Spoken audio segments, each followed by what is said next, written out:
How are you students, my name is Ashish Modi. फिर से मैं मोदी क्लासेस में आपका स्वागत करता हूँ। प्रीवियस लेक्चर में हमने फ्लूइड मैकेनिक्स नाम के सब्जेक्ट में जो डिप्लोमा डिग्री दोनों के लिए काम लगेगा, ठीक है, वहाँ हमने पार्ट 6 में कैपिलरिटी लास्ट में ये डिस्कस किया था कि कोई भी स्मॉल टिप को हम जब वाटर कंटेनर में इमर्स करें तो उसमें जो भी फ्लूइड होगा वो राइज और फॉल क्या होगा डिपेंडिंग ऑन द वेटिंग और नॉन वेटिंग फ्लूइड। अब जिसको पता नहीं है, जो लोग नए हैं, वेटिंग क्या है नॉन वेटिंग क्या है वो मैंने ऑलरेडी डिस्कस कर लिया है। वेटिंग यानी वो लिक्विड जाने के बाद भी अपने निशान छोड़ देता है, उसको मैं क्या बोलूँगा, वेटिंग फ्लूइड। और नॉन वेटिंग फ्लूइड यानी क्या, जिसका कोई भी निशान नहीं रहता जाने के बाद। वो सब मैंने ऑलरेडी डिटेल में डिस्कस कर दिया है। अब ये मैंने फॉर्मूला के साथ समझाया था कि H = 4 sigma cos theta rho g d, ठीक है, जिसमें सारे टर्मिनोलॉजी मैंने ऑलरेडी डिस्कस किया है। H क्या है, वो कितना राइज होगा वो। यहाँ में एक चीज हमारी रह गई थी कि हाँ, किसी स्टूडेंट ने मुझे पूछा कि सर आपने ये तो बताया कि वो राइज करेगा फॉल करेगा, बट वेटिंग फ्लूइड में क्या करेगा और नॉन वेटिंग फ्लूइड में क्या करेगा। यानी ट्विस्ट करके कोई पूछे कि यहाँ में ऐसा राइज किस टाइप के लिक्विड में राइज होगा, समझ में आ रहा है मैं क्या पूछ रहा हूँ, किस टाइप। यानी वेटिंग में फ्लूइड लूँ, वेटिंग यानी वाटर लूँ, तो वो क्या राइज होगा या फॉल होगा। और नॉन वेटिंग में क्या होगा। तो students, it is the very important for your information, जब आप वेटिंग फ्लूइड लोगे तब कौन सी इफेक्ट होगी, और नॉन वेटिंग होगी, नॉन वेटिंग फ्लूइड होगा तब वो कौन सा इफेक्ट होगा, वो आपको बताना रह गया था। अच्छा है कि स्टूडेंट्स ने मुझे पूछा, ठीक है। उसके बाद हम एग्जाम्पल भी है। चलो अब तो मैं ये बता देता हूँ कि वेटिंग फ्लूइड में क्या होगा। वेटिंग फ्लूइड में अब यहाँ दो चीज है, देखो यहाँ आपकी दो चीज है, rise and fall. Rise and fall यानी किसी लिक्विड में राइज होगा, किसी लिक्विड में फॉल होगा। बट मैंने यहाँ ऑलरेडी लिखा है, देखो वेटिंग है तो यहाँ राइज होगा। अगर आपने इस कंटेनर में वेटिंग फ्लूइड भरा है तो राइज होगा। मैंने यहाँ ही ऑलरेडी वैसे ही लिखा है कि जैसे वो इफेक्ट होगी। बट मैं ये बताना भूल गया था कि भाई इसका भी कॉम्बिनेशन है, वेटिंग के साथ है राइज। वेटिंग फ्लूइड होगा, आपने भरा होगा इधर, तो वो क्या करेगा, राइज। और नॉन वेटिंग में क्या करेगा भाई, वो फॉल करेगा। समझ में आया। तो ये एक चीज आप ध्यान रखना। और तो सब मैंने समझा दिया है, कैपिलरिटी, ठीक है। मतलब आप वेटिंग फ्लूइड करोगे तो वो राइज होगा, और कितना राइज होगा वो फॉर्मूला से आप ढूंढ सकेंगे, ठीक है। चलो अब हम एग्जांपल केस कर लेता हूँ। और ये है हमारा पार्ट 7, ये है पार्ट 7 फ्लूइड मैकेनिक्स का, जिसमें हम एग्जांपल का डिस्कस करेंगे। चलो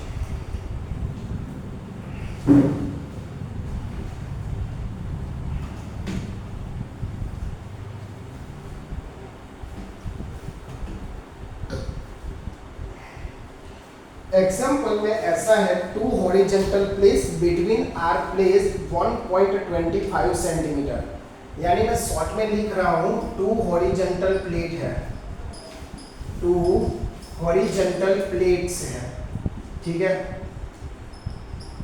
जिसका डिस्टेंस कितना है 1.25 सेंटीमीटर, 1.25 सेंटीमीटर। दूसरा, the space between there being with the oil, और जो उनके बीच का स्पेस है ना, मतलब दोनों के बीच का डिस्टेंस कितना है 1.25 सेंटीमीटर। और उनके बीच में क्या भरा जाता है, ऑयल। द स्पेस मतलब फिल्ड विथ, में ऐसा शॉर्टकट में लिख रहा हूँ, फिल्ड विथ ऑयल, ठीक है। और जो ऑयल की विस्कोसिटी है ना, वो कितना दिया गया है, ऑयल की विस्कोसिटी है आपकी 1.4, ठीक है। विस्कोसिटी कितना दिया गया है 14 पोइस, सॉरी क्या दिया गया है 14 पोइस। अब पोइस क्या है, स्ट्रोक क्या है, मैंने ऑलरेडी पार्ट 6 चैप्टर में ऑलरेडी सब कुछ समझाया है, तो एक बार वो विजिट कर लेना। 14 पोइस। चलो उसके बाद कैलकुलेट द शियर स्ट्रेस। हमें क्या फाइंड करना है, शियर स्ट्रेस। शियर स्ट्रेस को सिग्मा से इंडिकेट किया जाता है। शियर स्ट्रेस वो हमें क्या करना है, फाइंड करना है, ठीक है। Out of the upper plate in move with the velocity. Shear stress जब लगाते हैं तब जो ऑयल है वो अपर प्लेट से मूव करती है इन moved with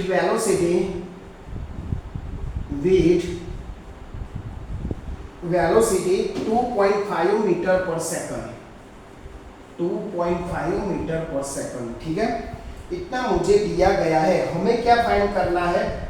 viscosity sigma shear stress हमें फाइंड करना है। ठीक है, तो पहले तो मैं आपको बता देता हूं जो सिग्मा है वो क्या होता है क्या नहीं।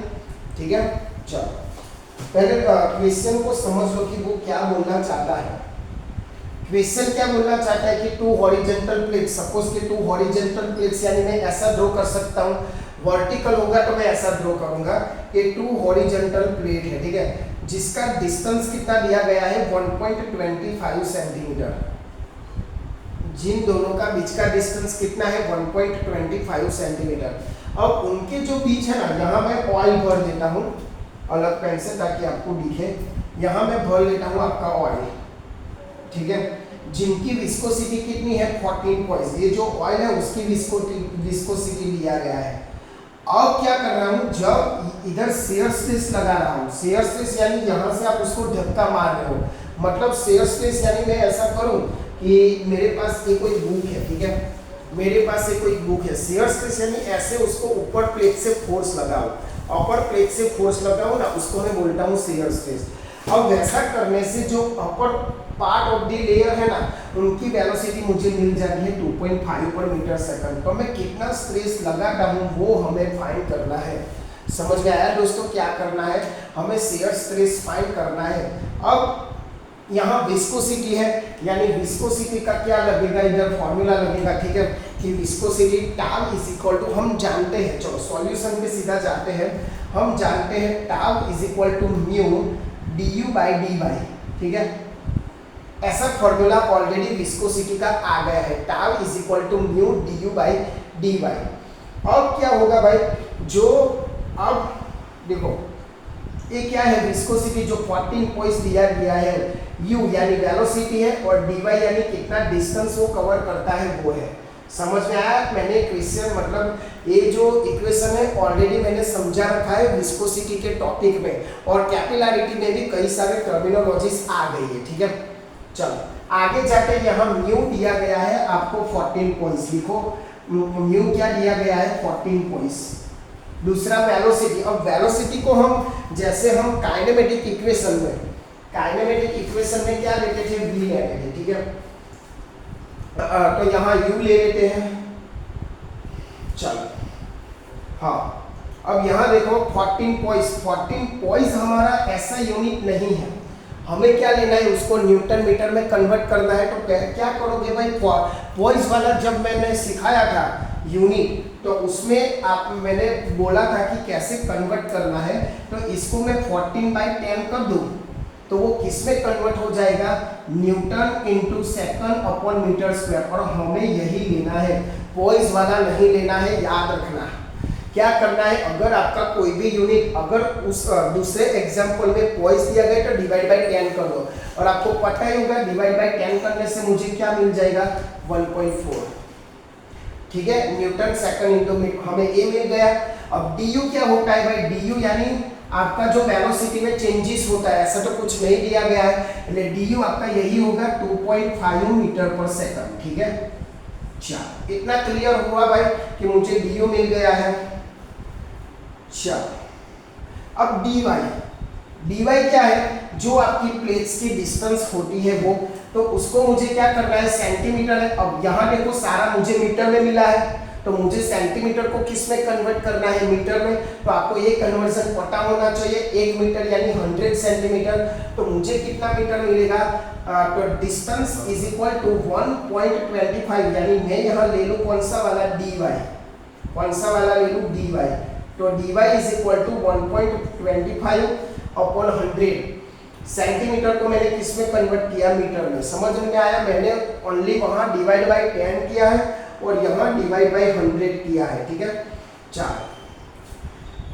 अब यहाँ सिंप्लीफिकेशन करके आपको 0.0125 ठीक है, मिल जाएगा। दिस इज द आपका dy, ये मिल गया, वेलोसिटी मिल गया, समझ में आया। क्यों मैंने फाइंड किया शियर स्ट्रेस को टॉर्क भी बोला जाता है, तो सीधा वैल्यू में मतलब इस फॉर्मूले में वैल्यू पुट कर दो तो आपका शियर स्ट्रेस यानी टॉर्क आपका मिल जाएगा। तो सीधी हम वैल्यू पुट करते हैं यहाँ पे, देखो भाई थोड़ा इतनी जगह में करा लेता हूँ ये वाला, तो tau is equal to mu already यहाँ है कितना 1.4 मल्टीप्लाई बाय डी कितना आया 2.5 और ये कितना आया 0.0125, मैंने वैल्यू पुट कर दिया।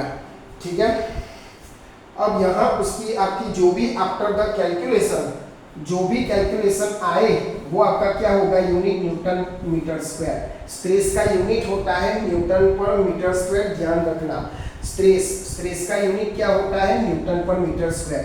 थोड़ा लिख लो, फिर मैं सिंप्लीफिकेशन करके बता देता हूँ कि कैसे करना है, क्योंकि जिनको मैथ्स में डिफिकल्टीज है ना वो ये करेंगे, मतलब इसमें कंफ्यूजन हो जाएंगे। तो पहले लिख लो, मैं साइड में हट जाता हूँ, पहले लिख लो।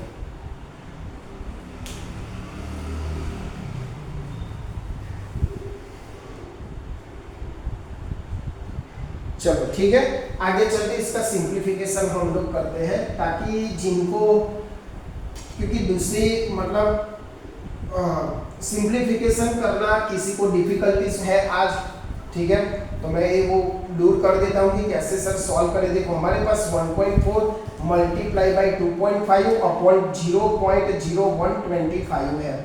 अब इसके लिए पहले ये जो मैंने कॉन्सेप्ट किया था वो आपको समझना पड़ेगा कि 1 पॉइंट है, पॉइंट के बाद कितने डिजिट है उसी हिसाब से आपको डिवाइड बाई 10 या डिवाइड बाई 100 या डिवाइड बाई 1000 पुट करना है। चलो तो मैं उसका सिंप्लीफिकेशन में अब 1.4 है यानी 14/10 लिख सकता हूँ सिंपल। दूसरा यहाँ 2.5 है तो 25 डिवाइड बाई 10 लिख सकता हूँ सिंपल। अब नीचे क्या है 0.0125 यानी 125 1 2 3 और 4, तो मैं उसको 125 लिखना चाहूंगा तो नीचे क्या लिखूंगा, फिर से मैं बता रहा हूँ, यहाँ पॉइंट के बाद 1 डिजिट है तो मैंने 10 रखा। अब यहाँ पॉइंट के बाद कितना डिजिट है 1 2 3 4, तो मुझे कितना जीरोस लगाना होगा 4, तो 125 डिवाइड बाई 1 2 3 4 इतना लगाना होगा सिंपल। अब ये सब कहाँ है, नीचे है, तो मैं ऐसा कर सकता हूँ 125 और डिनोमिनेटर का डिनोमिनेटर क्या आ जाएगा ऊपर होगा इतना, बस। अब जो जो कट होता है वो कर लो, 100 चला गया, ठीक है। अब आसानी से आप सिंप्लीफिकेशन कर पाओगे, ठीक है। 25 पंचा 125, 5 यहाँ हो जाएगा 20, सीधा आपको मिल जाएगा। देखो कितना आसान है, कैलसी की भी जरूरत नहीं है। 14 2 जा 28 और एक 0 न्यूटन पर मीटर स्क्वायर आपका आंसर आया। समझ में, यानी आप अगर आपका कॉन्सेप्ट ऐसे क्लियर तो विदाउट कैल्सी आप फटाफट कर सकते हो। अब ये सब कैल्सी में आप टाइप करोगे कभी गलती भी हो जाती है, और क्या होता है कि कभी हम बहुत स्ट्रेस में रहते हैं एग्जाम में, तो गलती होना पूरी चांस से कोई बटन दबाने का। तो ऐसे सिंप्लीफिकेशन करो तो अच्छा होगा, आपकी प्रैक्टिस भी बढ़ेगी और आपका नॉलेज भी बढ़ेगा। तो आप लिख लीजिए फटाफट, उसके बाद हम दूसरे एग्जाम्पल पे चलते हैं।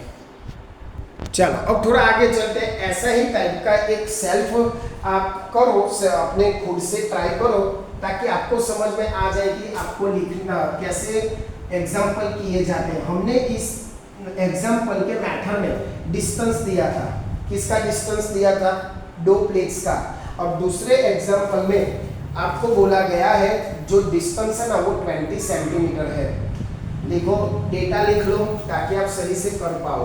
डिस्टेंस दिया गया है 20 सेंटीमीटर, 20 सेंटीमीटर, ठीक है।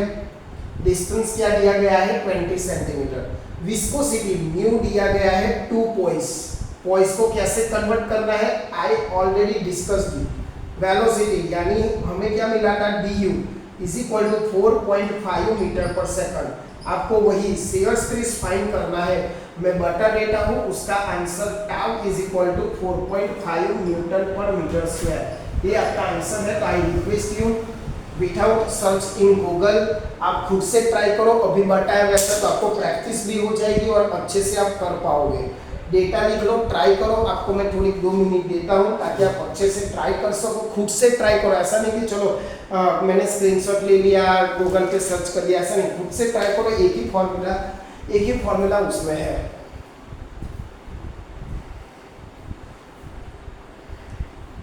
खुद से ट्राई करना, बस खुद से नहीं करोगे तब तक आपको नहीं प्रैक्टिस होगा। कौन सा फॉर्मूला कहाँ करेंगे नहीं मालूम चलेगा।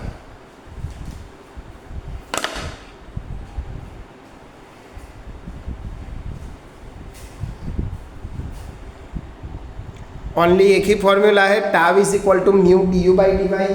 डी आई कैसे फाइंड करना है